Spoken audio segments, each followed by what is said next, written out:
So ಸ್ನೇಹಿತರೆ, ಯಾರಿಗಾನ super bike ಅನ್ನೋದು ಬೇಕಾಗಿದೆಯಾ? ಇಲ್ಲಿದೆ ನೋಡಿ, 2015 R1 ಎಷ್ಟಕ್ಕೆ ಗೊತ್ತಾ? ಕೇವಲ 4 ಲಕ್ಷ ಅಷ್ಟೇ. ಬನ್ನಿ, ಬೇಗ ಬಂದು ತಗೊಳ್ಳಿ. ಆತರ ಹೇಳೋರು ಸುಮಾರು ಜನ ಸಿಗ್ತಾರೆ ನಿಮ್ಗೆ.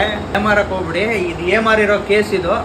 ಏನ್ ಕತೆ ಅಂದ್ರೆ, ಇದು ಓನರ್ ಬಂದ್ಬಿಟ್ಟು ಒಂದು 150cc ಗಾಡಿಯಿಂದ ಅಪ್ಗ್ರೇಡ್ ಮಾಡೋಣ ಅಂತ ಒಂದೇ ಸಲ ಹೋಗಿರೋರು.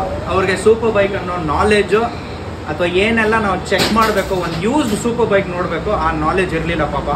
ಅವ್ರದ್ದು ಏನ್ ತಪ್ಪಿಲ್ಲ, ಯಾರು ಬೇಕಾದ್ರೆ ಏಮಾರ್ಬೋದು ಈ ತರ. ಈ ಗಾಡಿ ಬಂದ್ಬಿಟ್ಟು 4 ಲಕ್ಷಕ್ಕೆ ತಗೊಂಡಿದ್ದಾರೆ. ಈ ಗಾಡಿ ಇವಾಗ ಮೋಟೋ ಜಂಕ್ಷನ್ ಬಂದಿದೆ. ಸೊ ಏನೇನ್ problems moto junction Ibrahim by ಅವ್ರು ಕಂಡುಹಿಡಿದಿದ್ದಾರೆ, ಅದನ್ನ ಬಂದ್ಬಿಟ್ಟು ಅವರೇ ಹೇಳಿದ್ರೆ ಸರಿ. ಬೈ ಎವ್ರಿಬಡಿ, ಕಸ್ಟಮರ್ಗೆ ಏನು ನಾಲೆಜ್ ಇಲ್ಲ. ನಾನು ಹಳೆ ಗಾಡಿ ತೊಗೊಂಡಿದ್ದೀನಿ, ಒಂದ್ಸಲ ಎಲ್ಲ ಕ್ರಾಸ್ ಚೆಕ್ ಮಾಡಿ ಅಂದರು. ಅವೆಲ್ಲ ಚೆಕ್ ಮಾಡಿದ್ಮೇಲೆ major issue we found is BCM ಹೋಗಿದೆ, RR ಯೂನಿಟ್ ಹೋಗಿದೆ.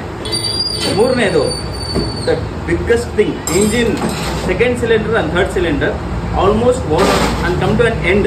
500 ಕಿಲೋಮೀಟರ್ ಓಡಿಸ್ಬಿಟ್ರೆ seize engine and there was no engine oil. ಯಾವಾಗ್ಲೂ ಯಾವುದೇ ವಿಷಯ, ಒಂದು ದೊಡ್ಡ ಸೂಪರ್ ಬೈಕ್ ನೀವು ತಗೋಬೇಕಂದ್ರೆ ಒಂದನ ನಿಮ್ಗೆ ಎಕ್ಸ್ಪೀರಿಯನ್ಸ್ ಇರಬೇಕು, ಇಲ್ಲಾಂದ್ರೆ ನಿಮ್ ಫ್ರೆಂಡ್ಸ್ ಇರಬೇಕು ಸೂಪರ್ ಬೈಕ್ ಬಗ್ಗೆ ತಿಳ್ಕೊಂಡಿರೋರು.